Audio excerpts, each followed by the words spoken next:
Hello everyone, मेरा नाम रवि कुमार। आप सभी का स्वागत है अपना कॉलेज वाला में। हमारे सामने सागर कुमार है, जिन्होंने जस्ट कॉलेज हेलो। कंप्लीट करके प्लेसमेंट प्लेसमेंट लिए हैं और अभी कॉग्निजेंट में क्वालिटी एश्योरेंस के पोस्ट पे काम कर रहे हैं। इनसे इनके जर्नी के बारे में जानेंगे, कैसे इन्होंने कॉलेज टाइम में रखकर प्रिपरेशन किया और अभी वैसे कॉग्निजेंट में किस पोस्ट पे है, इनके थ्रू जानेंगे और क्या-क्या काम कर रहे हैं, उसमें बेसिकली प्रोजेक्ट में क्या-क्या करना पड़ता है। तो अभी सागर कुमार, आप अपने बारे में कुछ बताएं पहले। Hello everyone. Thank you Ravi अपना कॉलेज वाला में बुलाने के लिए। तो बहुत my name is Sagar. Currently I am working as a QA analyst in Cognizant. Okay. Okay. Okay, तो आप सागर ये बताएं कि आप जो जर्नी से मतलब कॉग्निजेंट में पहुंचे, तो कॉग्निजेंट का थोड़ा मुझे ये बताइए कि इसका प्रिपरेशन कैसे किए, क्या क्या आपका राउंड रहा, टोटल कितना राउंड में प्रिपरेशन किए और कैसे आपका इंटरव्यू सेशन कैसे गया, उस पर बाद में आएंगे। पहले आप अपने प्रिपरेशन के बारे में बताएं, इसका प्लेसमेंट को लेकर। ओके। ओके। सो मैं ये बताता हूँ कि कॉग्निजेंट जो है ये एक बहुत बड़ी एमएनसी है और ये कोई ब्रांच स्पेसिफिक लोगों को हायर नहीं करती, पहली बात। और ये ओके। था मैं खुद सिविल इंजीनियरिंग बैकग्राउंड से हूँ। मैं सिविल इंजीनियरिंग में ओके। मेरा बीटेक है। ओके। बट क्या हुआ कि मुझे जब कोविड का टाइम पे था, जब सारा कुछ ऑनलाइन हो गया, तो मुझे सिविल का सिविल से इंटरेस्ट थोड़ा थोड़ा हट रहा था। और अभी पता था कि आने वाले समय में आईटी बूम पे होने वाला है, क्योंकि सभी चीजें धीरे धीरे डिजिटल ज्यादा हो रही थी और ये होने भी वाली है। ओके। तो मुझे इंटरेस्ट आया ओके। आईटी ज्वाइन करने का। तो मैंने लास्ट ईयर में ही लास्ट ईयर के स्टार्टिंग में मैंने प्रिपरेशन स्टार्ट किया। एक कोडिंग लैंग्वेज कोई भी आप पकड़ सकते हो। मैंने सी तो लैंग्वेज को पकड़ा। और जैसे सी जैसे आप अपने बारे में बताइएगा, जैसे आप कैसे कैसे किए, जैसे कोई कोडिंग पकड़े तो उसका नाम बता दीजिएगा मुझे, ताकि और लोगों को, जो भी व्यूअर है, उनको इजी हो। और कहाँ से प्रैक्टिस किए, सब सारा डिटेल में थोड़ा बताइएगा मुझे। मैं बताता हूँ। देखिए, मैंने तो सी लैंग्वेज को पकड़ा और आप कोई भी लैंग्वेज पकड़ सकते हो, C++, जावा। ओके। एटलीस्ट कोई एक भी लैंग्वेज अगर आपको आती है तो ये सफिशिएंट है। और रही बात प्रिपरेशन की, तो आप यूट्यूब में बहुत सारे वीडियोस है, बहुत अवेलेबल है कंटेंट।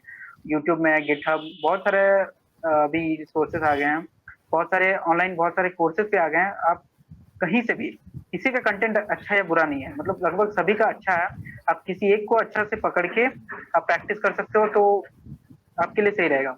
और मैंने अगर सच बोलूं तो मैं 2-3 महीने का अच्छा से प्रैक्टिस किया था और मेरा ओके। सिलेक्शन हो गया था उसी की बेसिस पे।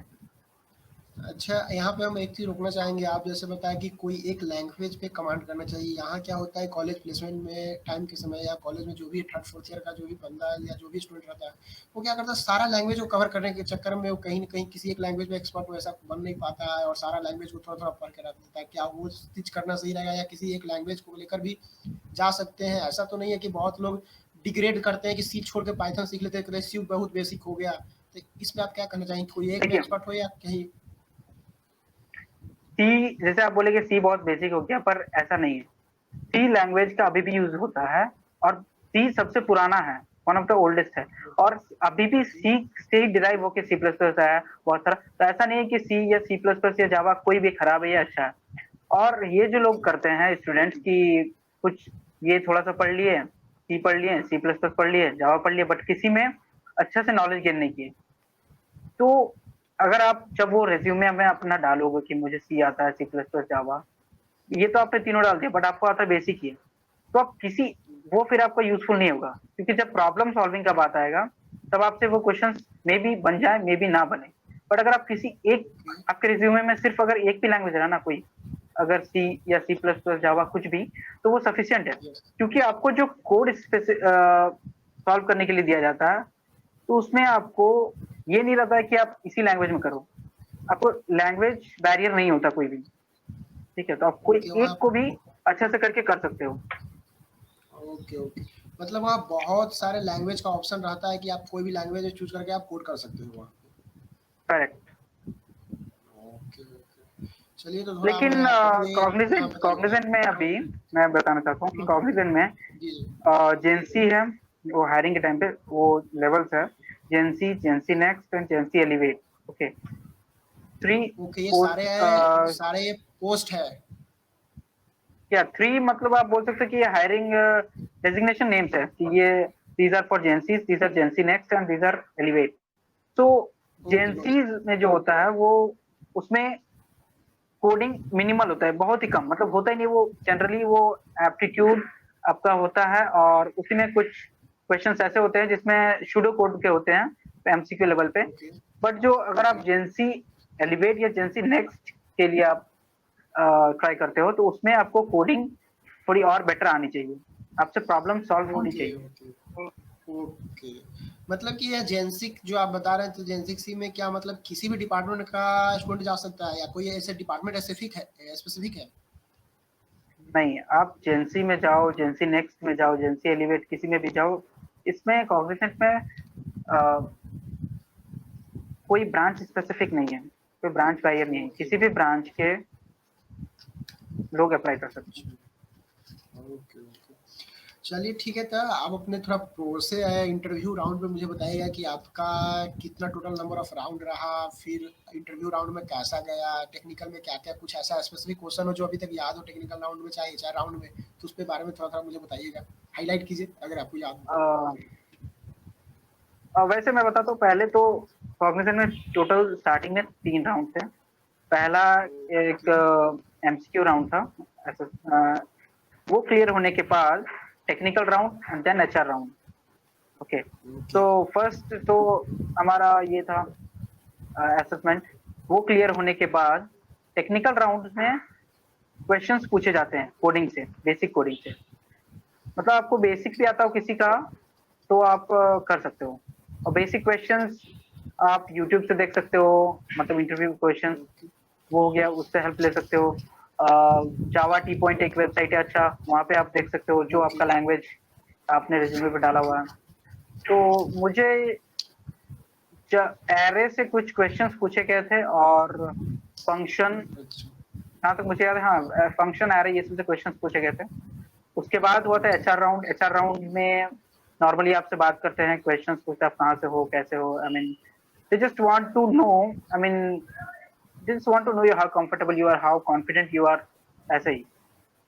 तो 3 ओके, राउंड्स के बाद होता है इंटर्नशिप चालू होता है। इंटर्नशिप होता है ओके, 3 मंथ्स का। 3 मंथ्स का ओके, इंटर्नशिप के टाइम पे आपका टाइम टू टाइम इवैल्यूएशन होता है। आई मीन पूरा इंटर्नशिप 3 मंथ्स का है, बट 3 मंथ्स सपोज आप 1 वीक के बाद असेसमेंट होता है, वो क्लियर करना होता है बीच में। फिर वो कंप्लीट होने के बाद ऐसे ही वीकली असेसमेंट्स होते हैं, वो आपको क्लियर करना मैंडेटरी होता है।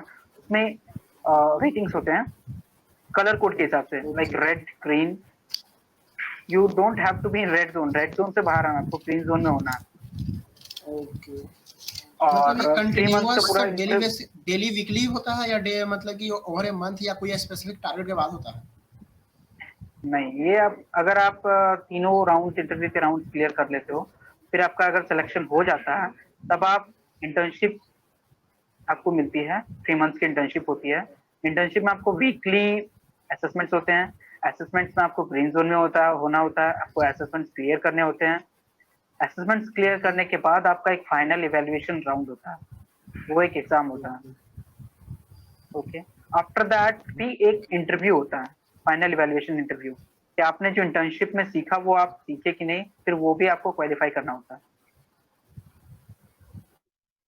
ओके।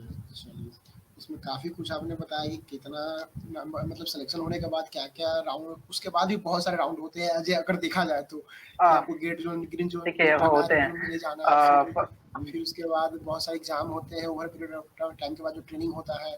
हाँ, बताइए कुछ बता रहे थे आप?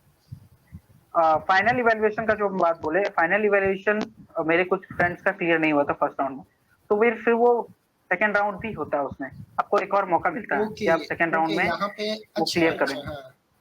अच्छा, यहाँ पे एक अच्छा क्वेश्चन बना कि अगर बंदा सेकंड में भी फेल हो गया, क्या वो फायर हो जाता है या उसको कुछ अलग डिपार्टमेंट में या अलग कुछ एक्स्ट्रा अ, दिया जाता है उसको स्किल्स के लेकर? देखिए मेरे जो फ्रेंड्स थे वो सेकंड राउंड में क्लियर हो गए थे, ऐसा तो कोई नहीं था मेरे ओके, ग्रुप में जो थर्ड राउंड तक गया हो। आई एम नॉट श्योर वो ओके, क्या होता होगा, बट एटलीस्ट एक और राउंड, आई मीन आपको 2 राउंड मिलेंगे क्लियर होने की। फिर आप 3 मंथ्स का इंटर्नशिप, आप टाइम टू टाइम सीख रहे हो, एवोल्यूशन हो रहा है, आप अच्छा से थोड़ा सा भी ध्यान दे रहे हो, तो आपसे क्लियर हो जाना है वो। और फिर उसके बाद आपको प्रोजेक्ट कॉल आते हैं मैनेजर्स के। हाँ, यहाँ पे एक चीज़ बताइएगा मुझे कि प्रोजेक्ट का एक्सेस आपको कब मिलता है? मतलब इसका क्या प्रोसेस है कि इस प्रोजेक्ट में आपको रखेंगे, नहीं रखेंगे? ऑब्वियसली बात है वो आपका स्किल एनालिसिस करते हैं, उसके बाद ही प्रोजेक्ट कॉल के लिए आपको मेल करते हो या कॉल करते होंगे। लेकिन इसका क्या क्राइटेरिया? उसके बाद अगर एक्सेस मिल भी जाता है तो क्या आप ऑन साइट प्रोजेक्ट पे जाने से पहले आपका क्या-क्या वो सीन करते हैं? मतलब क्या-क्या वो लेते हैं, इंटरव्यू वगैरह भी कुछ ना कुछ लेते हैं? देखिए जब आप इंटरव्यू के राउंड्स क्लियर कर लिया आपका, या फिर आपका इंटर्नशिप हो गई कंप्लीट, फिर फाइनल इवैल्यूएशन इवैल्यूएशन जब आप कंप्लीट कर चुके हो, उसके बाद क्या होता है कि आपको प्रोजेक्ट्स के लिए कॉल आते हैं। वो जनरली प्रोजेक्ट मैनेजर्स भी हो सकते हैं, जनरली प्रोजेक्ट मैनेजर्स ही होते हैं।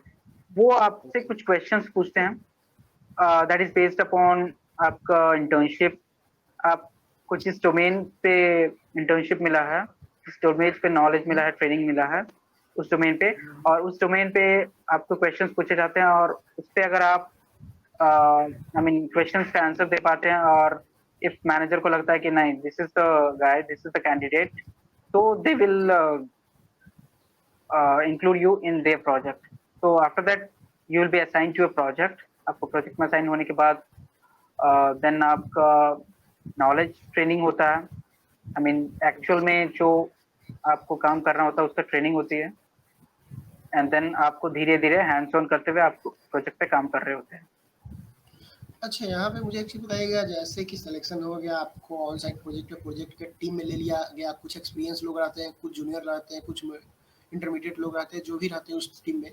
तो बेसिकली काम क्या करना रहता है? क्योंकि बहुत सारे लोगों का डाउट ये रहता है कि आईटी सेक्टर, ऑब्वियसली बात है, आईटी सेक्टर में प्लेसमेंट हो गया, कैंपसिंग हो गया, हर चीज़। लेकिन वहाँ काम क्या करना है? काम क्या है? मतलब काफ़ी लोग अभी इसी में रहते हैं कि काम क्या है? जैसे कोई और स्पेसिफिक ब्रांच के बारे में बात करें तो पता चलता है उसके ब्रांच से ही, कि सिविल का क्या काम हो सकता है, इलेक्ट्रिकल का, मैकेनिकल का क्या काम हो सकता है, फूड टेक्नोलॉजी का क्या हो सकता है। लेकिन आईटी का रियलिटी पता नहीं चलता, सिर्फ पता चलता है हाँ कोडिंग। लेकिन कोडिंग में भी बहुत सारा होता है, जैसे मुझे आइडिया है, फ्रंट एंड, बैक एंड, देखिए टेस्टर, काफ़ी कुछ होता है।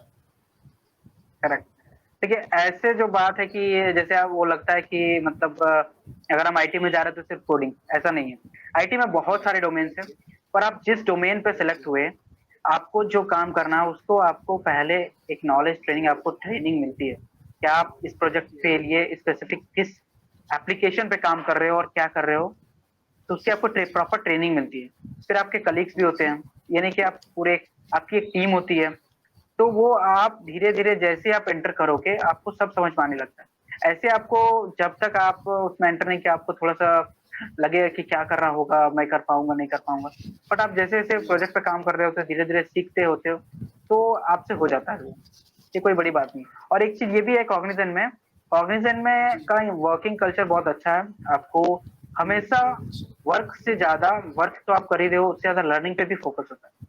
आपको मैनेजर, ओके, टीममेट्स ये लोग भी लर्निंग पे बोलते हैं। आपको लर्निंग के लिए मटेरियल्स भी बहुत इजीली अवेलेबल होता है कॉग्निजेंट पे। ओके। ये चीज़ मुझे बताइए कि जैसे आप कि आप टीम में बॉन्ड रहते हैं, तो टीम में क्या बॉन्डिंग वगैरह सीनियर सबसे काफ़ी हेल्प मिलती होगी? क्योंकि जूनियर है तो आपको इसलिए बात है, फ्रेशर है तो आपको एक्सपीरियंस होने के लिए आपको गलती करना होगा, फिर उसके बाद सीखेंगे। तो ऐसा क्या टीम बॉन्डिंग वगैरह रहता है काफ़ी कुछ? जी हाँ, एक एक कोई भी जो वर्क होता है वो एक टीम में होता है। वो जी, एक टीम में आपके मैनेजर्स है, आपके टीम लीड हो सकते हैं, आपके कलीग्स हो सकते हैं। तो आप जब भी, आप जैसे कि न्यू हो, आप काम कर रहे हो, वो लोग को पता है, तो पहले तो आपको प्रॉपर ट्रेनिंग मिली हुई है। उसके बाद भी अगर आप कुछ प्रॉब्लम होता है तो वो लोग हैं आपकी हेल्प के लिए।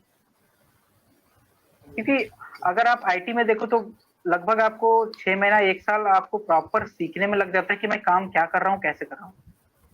जी, तो जी। ये टाइम मांगता है, और आप धीरे धीरे जैसे आप कर रहे होगे आप सब सीख जाओगे। Okay, okay. चलिए, थैंक यू। इसमें बहुत सारे बताए आपने, जैसे कि क्या-क्या अंदर में जाके होता है, वर्क कल्चर कैसा है कॉग्निजेंट का। क्योंकि बहुत लोग को तो कॉग्निजेंट में प्लेसमेंट हो जाते हैं। अच्छा हाँ, इसका आप ये चीज़ मुझे बता सकते हैं कि इसका बॉन्ड का भी कोई इश्यू रहता है या आप कभी भी उससे निकल सकते हैं, जा सकते हो, ऐसा कुछ? करेक्ट, कॉग्निजेंट का ये एक अच्छा बात है कि इसमें कोई बॉन्ड नहीं है आपका। अगर आप आज ज्वाइन किया, अगर आपकी मर्जी, आप कल रिजाइन करना चाहते हो, you can do it, there is no as a bond. As a fresher और एक्सपीरियंस्ड किसी भी पोज़ीशन पे अगर जॉइन करें तो? देखिए मैंने तो एज़ अ फ्रेशर जॉइन किया था बट जैसे मेरी हायरिंग में जेनसीज़ थे, जेनसीज़ नेक्स्ट, जेनसी एलिवेट किसी में कोई बॉन्ड नहीं था। I am not sure about the higher post और any but as far as I know there is no bond here. Okay, okay. चलिए थैंक यू। But आपने there बहुत is there may be a notice period. Suppose if you are resigning, there may be a notice period how which you many have days served. Approx how many days that is? Um, as far as I have heard, it ranges between 60 to 90 days, depend upon the near about 2 to project 3 months. and maybe the domain. Yeah, 2 to 3 months. Okay. Almost every company have almost near about 2 to 3 month approx. Yes, yes. चलिए thank you. बहुत सारे आपने अपने journey के बारे में बताया, कैसे आपका प्रिपरेशन रहा, फिर कैसे आप कंक्लूजन में पहुँचे, क्या प्रोजेक्ट पे काम कर रहे हैं, कैसे वहाँ होता है एक्चुअल रियलिटी, कैसे प्रोजेक्ट हायर किया जाता है पीएम से, प्रोजेक्ट मैनेजर से। चलिए लास्ट में थैंक यू, बहुत सारे अपना एक्सपीरियंस शेयर किया। आप मुझे एक लास्ट स्टेटमेंट आप बता सके हमारे व्यूअर को, जो वो कैसे प्रिपरेशन करे और आगे कैसे बढ़े, कुछ लास्ट स्टेटमेंट आपका कंक्लूजन रहे। देखा, जब आपको आपने अगर अपना माइंड बना लिया कि मुझे आईटी में जाना है, तो आप अगर आप ओके, फर्स्ट ईयर में हो, सेकंड में हो, थर्ड में हो, फोर्थ में हो, किसी भी ईयर में हो, अभी कोई लेट नहीं हुआ है, ये आप समझ लो। अगर आप फर्स्ट ईयर में हो तो आपके पास बहुत टाइम है, सेकंड में हो तो भी टाइम है। थर्ड और जनरली थर्ड ईयर से आप स्टार्ट कर सकते हो प्रिपरेशन। और थर्ड ईयर से आप कोई ओके, भी एक लैंग्वेज पकड़ लो, उसमें मास्टरी कर लो उस लैंग्वेज। उसके बाद आप आप नॉट ओनली कोई लैंग्वेज के कोडिंग पे फिर प्रैक्टिस कर सकते हो, आप गिटहब में अपना अकाउंट बना के वहाँ पे प्रैक्टिस कर सकते हो। गिटहब है, हैकर रैंक है, हैकर अर्थ है, बहुत सारे प्लेटफॉर्म से जहाँ पे आप प्रैक्टिस कर सकते हो। अगर आप okay, data structures and algorithm पढ़ो तो आप इससे बेटर आपको अपॉर्चुनिटीज मिलेंगे। आप प्रोडक्ट बेस में जा सकते हो, सर्विस बेस में जा सकते हो। तो बेसिकली आप अच्छा, प्रिपरेशन कोई भी ईयर में हो, आप लेट नहीं हो। ये मत सोचो कि मैं थर्ड ईयर में आ गया हूँ, फोर्थ ईयर में मेरे पास टाइम नहीं है, ऐसा कुछ भी नहीं है। अगर आप 3-4 महीने भी अच्छे से प्रैक्टिस करो तो आप प्लेसमेंट ले सकते हो।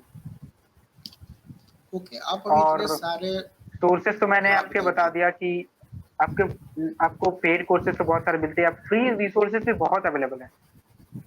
डेटा इज फ्री, ये बात सच है अभी। अगर आप इतने सारे ओके, वेबसाइट्स है, W3 स्कूल्स है, बहुत अच्छा वेबसाइट है आप कुछ भी सीखने के लिए। जावा डिपॉइंट मैंने बता दिया, फिर यूट्यूब चैनल है बहुत सारे। आप कुछ भी एक किसी एक को पकड़ के आप अच्छे से कर सकते हो। इम्पोर्टेंट है आपका okay, practice. Okay. Okay, important है प्रैक्टिस। बहुत सारे आपने साइट का नाम बताया कि कहाँ से क्या-क्या कंटेंट ले सकते हैं। आप मुझे ये बता सकते हैं कि मैंने जैसे सुना है या रियलिटी भी है, कभी-कभी देखा भी है कि जितने सारे साइट है, हैकर रैंक हो गया या बहुत सारे जैसे ऐसे जहाँ से कोडिंग कॉम्पिटिशन होती है, कोडिंग पे रैंक लाया जाता है, क्या वहाँ से भी प्लेसमेंट निकलती है? नहीं, कंपनी वो वहाँ तो भी वो तो अपॉर्च्युनिटी कर प्लेटफॉर्म्स देती आपका है? Practice. I am not very sure about that but okay, उसमें आप प्रैक्टिस करके आपका जब आपका एचआर जब आपका प्रोफाइल आपका गिटहब अकाउंट देखते हैं तो वो उसको पता होता है कि आप किस चीज पे कर रहे हो, कितना कर रहे हो, कितना प्रैक्टिस कर ओके, चुके हो। ओके। तो उससे उनको एक आइडिया होता है कि आप किस लेवल पे हो। Okay, okay. एक बेसिकली वो आपको इन ग्रोथ में बेसिकली आपको किसी से किसी अगर किसी 2 लोग में चूज़ करना है तो बेसिकली आपको इसी ओवरऑल ग्रोथ से आपको देखेंगे कि आप थोड़ा-सा आगे निकल सकते हो, और किसी एक को चूज़ करना रहे तो मतलब ये सब बेसिकली आपको एड अप कर सकता है आपका स्किल वैल्यूएशन में। करेक्ट। चलिए, चलिए। Okay, okay. चलिए thank you for your success, congratulation for you. काफ़ी आगे आगे चलिए, आगे और भी थैंक बात यू रवि। करेंगे आपके लेकर कि क्या-क्या काम मिलता है, कैसा-कैसा काम रहता है, क्या-क्या पोस्ट कितने-कितने दिन के बाद वहाँ इंटरनल इंक्रीमेंट होता है, क्या-क्या होता है, काफ़ी कुछ आगे मिलके बात करेंगे। चलिए thank you. Okay, sure, thank you Ravi. Bye. Thank you, welcome.